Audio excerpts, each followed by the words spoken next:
வணக்கம் friends, welcome to கல்விதகம் channel. நம்ம சேனலை சப்ஸ்கிரைப் பண்ணாதவங்க சப்ஸ்கிரைப் பண்ணிட்டு பாருங்கள். உங்களுக்கு மேக்ஸு, தமிழ், ஜிகே எல்லா வீடியோஸும் வந்துக்கிட்டே இருக்கும். நம்ம சிலபஸ் படி, லெசன்ஸ் படிலாம் பார்க்கலாம். இப்போ நம்ம என்ன பார்க்க போகிறோம்னு பார்த்தீங்கன்னா, February 7 நடந்த எக்ஸாம், அதாவது அசிஸ்டன்ட் அக்ரிகல்ச்சர் ஆஃபீஸர், அதுவும் இல்லாமல் அசிஸ்டன்ட் ஹார்டிகல்ச்சர் ஆஃபீஸர், இந்த 2 எக்ஸாமுக்கான தமிழ் eligibility general studies question paper தான் இது. நம்ம ஆல்ரெடி மேக்ஸில் வந்து பார்த்தீங்கன்னா ஒரு 10 சம் வந்து நல்லா ப்ரீஃபாக பார்த்துருந்தோம். நான் வந்து எதனாலுமே குறைகள் இருந்தால் கமெண்ட் பண்ண சொல்கிறேன். கமெண்ட்டில் இவ்வளோ டீட்டெயிலாக எக்ஸ்பிளைன் வேணாம், சிம்பிளாக பண்ணுங்கள் அப்படின்னு சொல்லலாம். இல்லை எங்களுக்கு கொஞ்சம் டீட்டெயிலாகவே கொடுங்க, இது நல்லாயிருக்கு அப்படிங்கிற மாதிரி கமெண்ட் பண்ணுங்கள். அதுக்கு தகுந்த மாதிரி தான் நம்ம வீடியோ போட முடியும். ஏன்னா மேக்ஸ் வந்து சில பேருக்கு புரியாதுங்கிறதுனால நம்ம கொஞ்சம் டீட்டெயிலாக எக்ஸ்பிளைன் பண்ணியிருப்போம். ஓகேங்களா? அதே மாதிரி சப்ஸ்கிரைப் பண்ண எல்லாத்துக்குமே நன்றி. நம்ம இப்போ வந்து ஜிஎஸ் கொஸ்டின் பார்க்கலாம். இப்போ அதுக்கு ஆன்சர் கீ பார்த்தீங்கன்னா 2 days முன்னாடி தான் வெளியிட்டாங்க. நம்ம மேக்ஸ் 10 பார்த்துருக்கோம், மீதி 15 அடுத்த வீடியோவில் பார்ப்போம். இப்போ ஜிஎஸ்ல வந்து ஃபஸ்ட்டு 10 கொஸ்டின் நல்ல புக் ப்ரூஃபோட பார்க்க போகிறோம். நீங்கள் பாருங்கள், பிடிச்சிருந்தா லைக் பண்ணுங்கள். ஃபஸ்ட் கொஸ்டின் பாருங்க.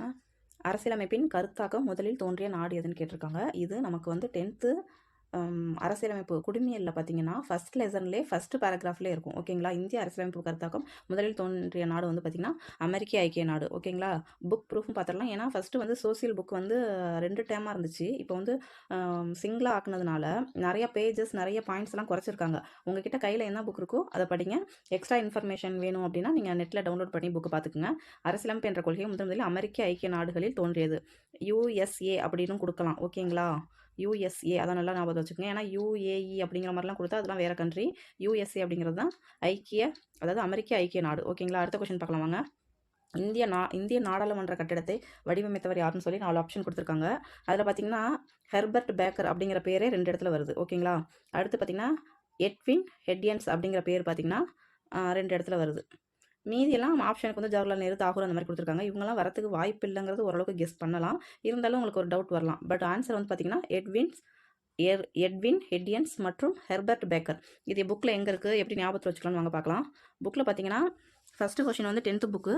இப்போ பார்க்குறது வந்து 9th வந்து லெசன் பார்த்தீங்கன்னா, அதாவது பேஜ் நம்பர் பார்த்தீங்கன்னா 257ல் அரசாங்க அமைப்பு மற்றும் மக்களாட்சி அப்படிங்கிற லெசன்லேருந்து கேட்டிருக்காங்க. என்ன கேட்டிருக்காங்கன்னு பாருங்கள். எப்படி இதை ஞாபகத்தில் வச்சுக்கலாம்னு பாருங்கள். 1912-13 ஆண்டு புதுடில்லியில் உள்ள இந்திய நாடாளுமன்ற கட்டிடத்தை எட்வின் லூட்டியன்ஸ், அங்கே வந்து வேறு மாதிரி கொடுத்துருந்தாங்க, லூட்டியன்ஸ் ஹெர்பர்ட் பேக்கர் எனும் பிரிட்டிஷ் கட்டிடக்கலை வடிவமைப்பாளர். ஓகேங்களா? இப்போ இதே கொஸ்டினையே நமக்கு கம்மிங் வர எக்ஸாம் குரூப் 2, குரூப் 4லாம் எப்படி வேணாலும் கேட்கலாம். அதனால எங்கள் இந்திய நாடாளுமன்றம்னா புதுடெல்லி, அது ஞாபகத்தில் வச்சுக்கோங்க. அடுத்து பார்த்தீங்கன்னா 1912-13 வந்து வடிவமைக்க திட்டமிடுறாங்க. அப்போ திட்டமிட்டது எப்போன்னு பார்த்தீங்கன்னா 1912 13. அப்படியே 12 திருப்பி போடுங்க, 21. அப்போ தான் அந்த கட்டடத்தை கட்ட தொடங்குறாங்க. எப்போ முடிக்கிறாங்கன்னு பார்த்தீங்கன்னா 27ல். எந்த கலைஞர் அப்படின்னு பார்த்தீங்கன்னா பிரிட்டிஷ் கட்டட கலைஞர். இது பிரிட்டிஷ் முக்கியம், அந்த பேர் முக்கியம், எப்போ திட்டமிட்டாங்கிற அந்த இயர் 12 to 13 முக்கியம். அடுத்து கட்ட ஆரம்பித்தது வந்து 21லேருந்து 27 வரைக்கும், அந்த முடிச்சது முக்கியம். ஓகேங்களா? எப்படின்னு பாருங்கள். பேக்குன்னு இருக்குது, நீங்கள் பெக்குன்னு ஞாபகத்தை வச்சுக்கோங்க. பெக்கு போட்டுக்கிட்டே லூட்டியாக கட்டடத்தை கட்டினாங்க அப்படின்னு ஞாபகத்தை வச்சுக்கோங்க. இல்லைனா உங்களுக்கு என்ன மாதிரி ஷார்ட்கட் தோணுதோ அப்படி வச்சுக்கோங்க. அதுக்கு ரிலேட்டடாக பக்கத்தில் இருக்க பாயிண்ட்ஸையும் பார்த்துடலாம். இது ரொம்ப இம்பார்ட்டன்ட், அதனால நான் சொல்கிறேன். இந்தியா சுதந்திரம் அடைந்த பின்னர் மக்களவையின் முதல் பொது தேர்தல் எப்போ வந்துச்சுன்னு பார்த்தீங்கன்னா 1951. 1951 அக்டோபர் 25ஆம் தேதி முதல் 1952 பிப்ரவரி 21ஆம் தேதி வரைக்கும் நடக்குது. ஓகேங்களா? ஃபஸ்ட்டு 1951 51ங்கிறத ஞாபகத்தை வச்சுக்கிட்டீங்கன்னாவே 1ல் ஸ்டார்ட் ஆகுது. அப்போ 10 அப்படின்னா அக்டோபர் அடுத்து பார்த்தீங்கன்னா 25, அந்த டேட் ஞாபகம் வச்சுங்க. அடுத்து 1952ங்கிறது 2ல் முடியுது. அப்போ பிப்ரவரி. இங்கே 1ல் முடிஞ்சதுனால 1 ஃபஸ்ட்டு வரும், அதனால் 0ன்னு வச்சுக்கிறோம். அதனால் அக்டோபர். 2ல் முடிகிறதுனால பிப்ரவரி. அப்படியே 21. ஓகேங்களா? ஞாபகத்தை வச்சுக்கோங்க. எந்த டேட்டு டு எந்த டேட்டுங்கிறத கேட்க அதிக வாய்ப்பு இருக்குது. ஓகேங்களா? அடுத்த கொஸ்டின் பார்க்கலாம். இந்தியாவின் முதல் மாநகராட்சி சென்னை டேஸ் ஆண்டில் தொடங்கப்பட்டது. இப்போ இந்த சென்னைங்கிற வார்த்தை கொடுக்காமே கூட கொஸ்டின் கேட்கலாம். இந்தியாவின் முதல் மாநகராட்சி எது? சென்னை, மும்பை, கொல்கத்தா, அந்த மாதிரி எது வேணாலும் கொடுக்கலாம். ஆன்சர்னா சென்னைங்கிறத ஞாபகத்தில் வச்சுக்கோங்க. எப்போன்னு பார்த்தீங்கன்னா 1688. அடுத்த கொஸ்டின் பாருங்கள். இதுக்கு ப்ரூஃப் பார்க்கலாம். கீழ்காணும் எந்த விதியின் அடிப்படையில் குடியரசுத் தலைவர் மாநில அரசை கலைக்கும் அதிகாரம் பெற்றுள்ளார்? ஆப்ஷன் பார்த்தீங்கன்னா ஆன்சர் பார்த்தீங்கன்னா 356. அதே மாதிரி நம்ம 352 என்ன, 65 என்ன, 60 என்ன அப்படிங்கிறதெல்லாம் பார்க்கலாம். வாங்க பார்க்கலாம். இந்தியாவின் முதல் மாநகராட்சி அப்படிங்கிறது பார்த்தீங்கன்னா சென்னை. அது எப்படின்னு சொல்லலாம்னா இந்தியாவின் மிக பழமையான உள்ளாட்சி அமைப்புன்னு கூட கேட்கலாம். மாநகராட்சின்னு கேட்காம இந்தியாவின் மிக பழமையான உள்ளாட்சி அமைப்பு எதுன்னு கேட்டாலும் சென்னை தான். 1688. ஓகேங்களா? 8 8 மனுஷ வாழ்வை பிரிச்சுக்கோ அப்படின்னு சொல்லி ஒரு பாட்டு இருக்கும். அது மாதிரி சென்னை ஃபஸ்ட்டு வந்து 8 8 போட்டு பிரிக்கிறாங்க அப்படின்னு வச்சுக்கோங்க. அப்போ 8 8 அப்படிங்கிறது முன்னாடி 16ங்கிறது மாதிரி வந்துடும். அப்போ 1688. ஓகேங்களா, ஞாபகத்தில் வச்சுக்கோங்க. இது எங்கே இருக்குது அப்படின்னு பார்த்தீங்கன்னா 6th தேர்ட் டேர்மில் இருக்குது. ஓகேங்களா, 6th தேர்ட் டேர்மில் 225வது பேஜில் இருக்குது. இதெல்லாம் ஏன் நான் பேஜோடலாம் சொல்கிறேன்னா, அந்த மாதிரி லெசனாக நீங்கள் வந்து கொஞ்சம் இம்பார்ட்டனாக பார்த்துக்கணும். நம்மளும் ஒவ்வொரு லெசனாக பார்க்கலாம். நம்ம சேனல் ஆரம்பித்ததே பார்த்தீங்கன்னா இப்போ ஒரு 6 மந்த் தான் ஆகுது. செப்டம்பரில் ஆரம்பித்து 1 மந்த் நல்லா பியூ எக்ஸாம் ரிலேட்டடாக வீடியோஸ்லாம் போட்டோம். அதுக்கப்புறம் வீட்டில் வந்து டெத்து, ஆப்ரேஷன் அந்த மாதிரி கண்டினியூஸாக வந்துட்டு இருந்ததுனால சரியாக வீடியோ போட முடியல. ஓகேங்களா, இனிமேல் நம்ம கரெக்டாக போடலாம். அடுத்து பாருங்கள், அடுத்து நம்ம பார்த்தது என்னென்னா, அந்த குடியரசுத் தலைவர் அதிகாரங்களில் நெருக்கடி நிலை அதிகாரங்கள்னு சொல்லி 3 இருக்குது. நெருக்கடி நிலையை அறிவிக்கும் அதிகாரத்தை இந்திய அரசியலமைப்பு சட்டம் குடியரசுத் தலைவருக்கு தான் வழங்கியிருக்கு. அப்போ நெருக்கடி நிலையை அறிவிக்கும் அதிகாரத்தை இந்திய அரசியலமைப்பு யாருக்கு வழங்கியிருக்குன்னு கேட்டால் குடியரசுத் தலைவருக்கு. அவை என்னென்னு பார்த்தீங்கன்னா, போர், வெளிநாட்டு ஆக்கிரமிப்பு, ஆயுதமேந்திய கிளர்ச்சி, இந்த 3க்கும் வந்து இந்த 3 சூழ்நிலைகள் ஏற்பட்டால் குடியரசுத் தலைவர் வந்து நெருக்கடி நிலையை அறிவிக்கலாம். ஓகேங்களா, அப்போ அது என்னென்னு பார்த்தீங்கன்னா 352.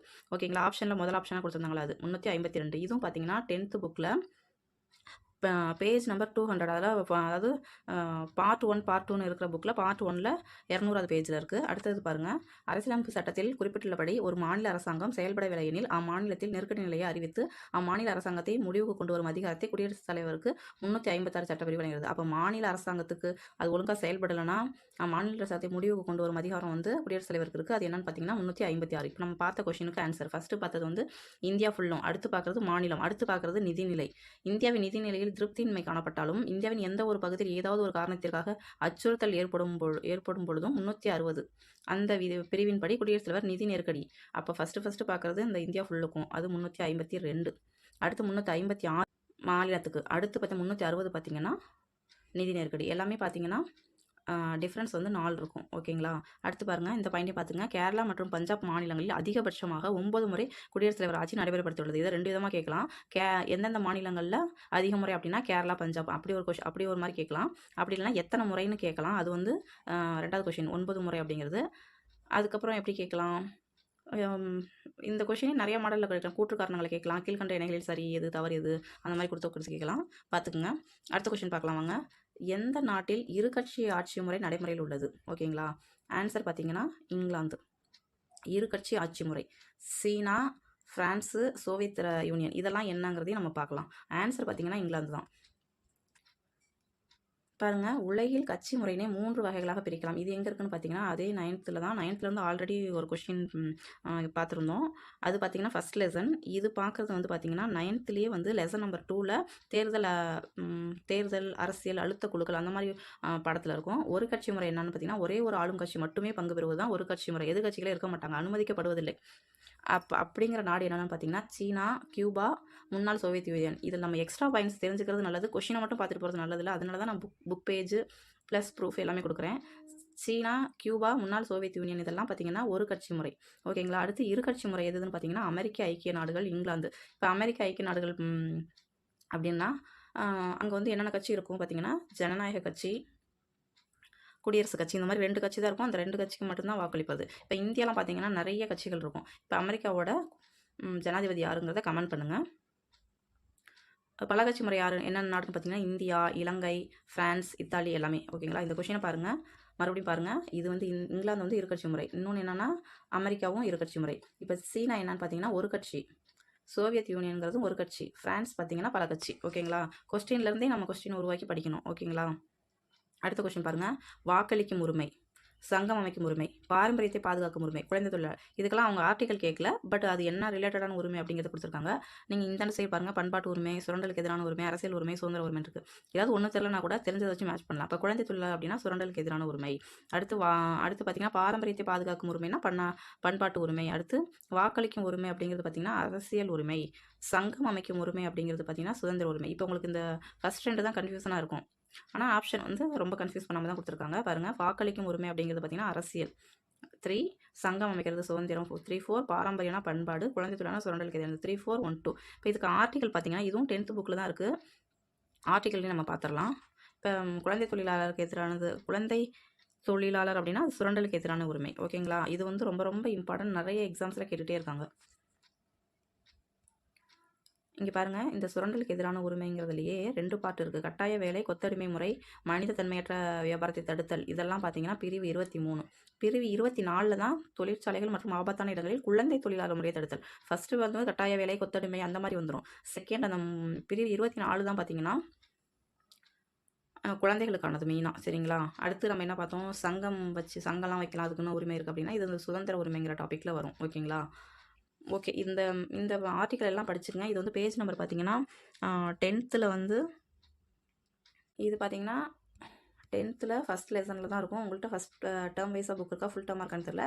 நீங்கள் இந்த எல்லா ஆர்டிக்கலையும் படிங்க, நம்ம கம்யூனிட்டி டேரில் கொஸ்டினாக கேட்கலாம். அடுத்து பாருங்கள், வளர்ச்சி விதத்தின் அடிப்படையில் இலக்கிய அடையாத 5 திட்டங்கள் என்னன்னு கேட்டிருக்காங்க. முதல் 2, 3, 4, 5 திட்டங்களை கொடுத்துட்டு 1, 2, 3, 2, 3, 1, 3, 2, 3, 4 அப்படின்னு கொடுத்துருக்காங்க. இதில் அவங்க கொடுத்துருக்கிறது என்னென்னு பார்த்தீங்கன்னா 2, 3, 4 அப்படின்னு கொடுத்துருக்காங்க. ஆனால் நம்ம நோட்ஸ் பார்க்கும்போது இது மேட்ச் ஆகலை. இது வந்து கொஸ்டின் வந்து டவுட்டாக இருக்குது. நம்ம பார்த்துட்டு நோட்ஸை பார்த்துட்டு ஆன்சரை முடிவு பண்ணலாம். இங்கே பாருங்கள், முதல் 5 திட்டம் அப்படிங்கிறது பார்த்தீங்கன்னா 3.6 வளர்ச்சி விதத்துடன் இலக்கை விட அதிகம் வெற்றி பெற்றதுன்னு தான் கொடுத்துருக்காங்க. அப்போ 1 அப்படிங்கிறது வெற்றி பெற்றது. அடுத்து பார்த்தீங்கன்னா 2வது 5 திட்டம் வந்து 4.5 வளர்ச்சியுடன் வெற்றி பெற்றதுன்னு கொடுத்துருக்காங்க. ஆனால் இலக்கை மென்ஷன் பண்ணல. ஓகேங்களா? அது அப்படியே இருக்கட்டும். 3வது 5 திட்டம் அடுத்த பேஜில் இருக்குது. 4வது 5 திட்டத்தை பார்க்கலாம். இத்திட்டம் அதன் இலக்கான 5.7% எட்டாமல் 3.3 வளர்ச்சி மட்டுமே எட்டியதுன்னு கொடுத்துருக்காங்க. அப்போ 4 தோல்வி. ஓகேங்களா? 1 வெற்றி, 4 தோல்வி, 2 வந்து வெற்றி பெற்றதுன்னு கொடுத்துருக்காங்க. ஆனால் வளர்ச்சியுடன் வெற்றி பெற்றதுன்னு தான் ஓகே வெற்றினே வச்சுக்குவோம். 3 மட்டும் பார்த்துடலாம். 3 பாருங்கள், 3வது 5 திட்டங்கிறது வந்து சீனா இந்திய போரின் காரணமாக இலக்கு வளர்ச்சியை 5.6% அடைய இயலவில்லைன்னு கொடுத்துருக்காங்க. அப்போ 3 தான் வந்து 3, 4 வந்து அடையலை. ஆனால் அவங்க ஆப்ஷன் பார்த்தீங்கன்னா வேறு மாதிரி இருக்குது. 3, 4 அடையலை அப்படிங்கும்போது எப்படி சொல்கிறது, 1, 2 மட்டும்தான் வரணும். பட் ஆனால் இது கன்ஃபியூஸ்டாக இருக்குது. இந்த கொஷின் நம்ம டீட்டெயிலாக அப்புறம் பார்க்கலாம். அடுத்த கொஷின் பார்க்கலாம். 108. இந்திய அரசு முதல் தொழிற்கொள்கையை அறிவித்த ஆண்டு. இது ரொம்ப ரொம்ப இம்பார்ட்டன்ட். இது எங்கே இருக்குன்னு பார்த்தீங்கன்னா 11th எக்கனாமிக்ஸ் புக்கில் இருக்குது. பேஜ் நம்பர் பார்த்தீங்கன்னா 202.